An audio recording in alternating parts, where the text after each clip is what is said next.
hadn't been for Cotton Eye Joe, I'd been married a long time ago. Where did you come from? Where did you go? Where did you come from, Cotton Eye Joe? If it hadn't been for Cotton Eye Joe.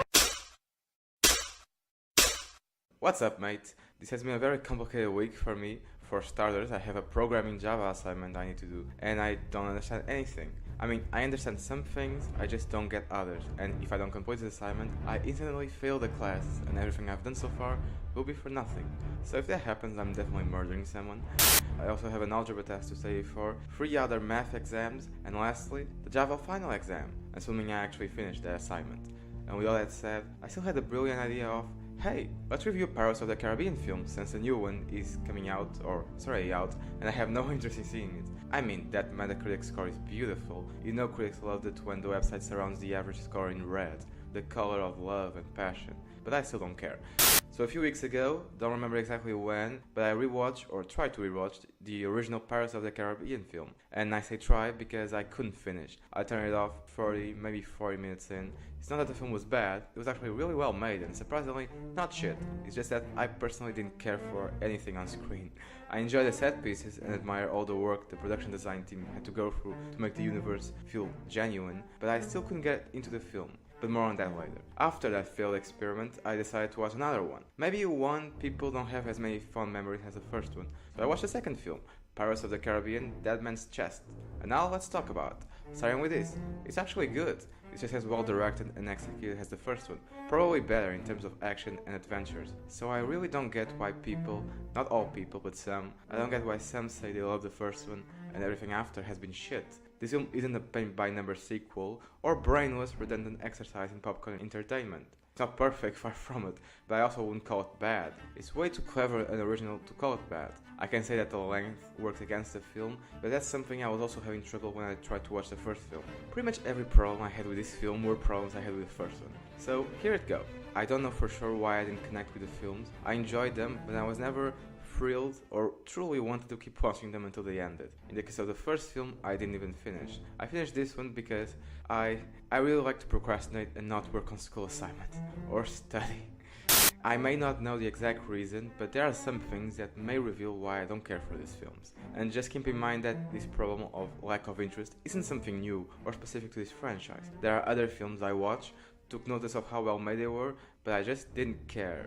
So here are possible reasons to why I don't think the Pirates of the Caribbean films were all that interesting. Number 1, it's PG-13.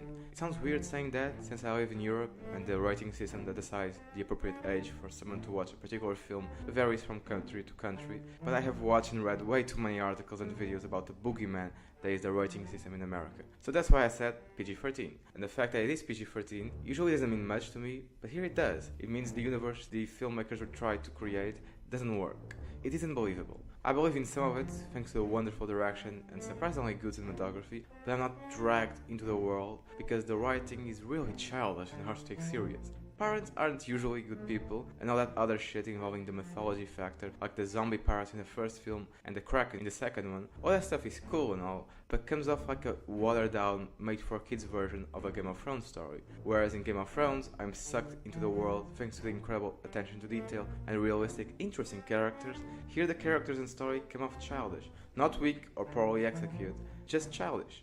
Maybe that's just me, but that's how I feel about it. The other aspect that might bring the movie down is the fact that there are too many characters to jungle through, and at times it feels like the plot would be more suited for a TV show, especially in the second film. I didn't remember, but now I understand the reason why my memories of the second and third film were so convoluted. It turns out that they're very much connected and tell one larger narrative when put together.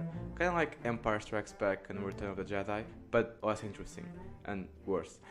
However, I don't think this reason, the many characters, has much to do with my lack of interest as the PG-13 thing. So let's end with that. Pirates of the Caribbean, Dead Man's Chest. It's time to say good things about it. Everything that, in my opinion, worked in the first film also works here, except Jack Sparrow. Here he comes off very tired and like he's not enjoying himself, like the film is a burden or something. So that was sad. What wasn't sad were the action set pieces. They were fantastic.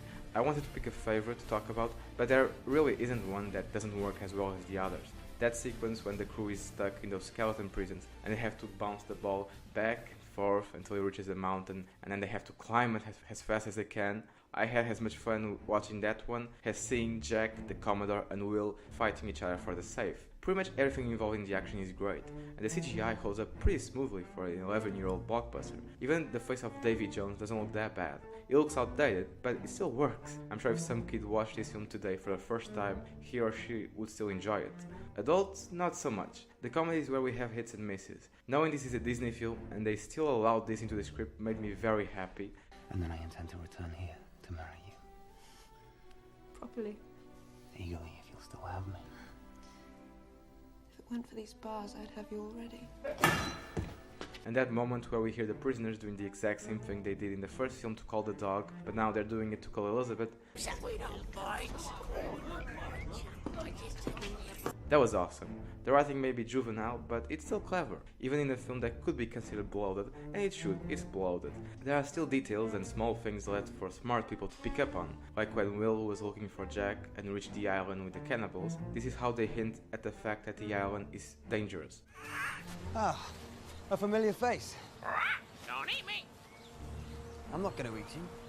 Don't eat me! It's simple, crafty, and funny. Not something I was expecting from a summer blockbuster, to be perfectly honest. Just like that moment when Jack sees the company's logo in that paprika can. There's never a direct explanation for Jack and his crew being on that island, except for the fact that it happened to be in the direction he pointed at. But since the company that's looking for Jack also passed through that island, this indicates that something must have happened. Both those moments were great, one better than the other, but the film still has stupid and contrived shit like Jack surviving that fall.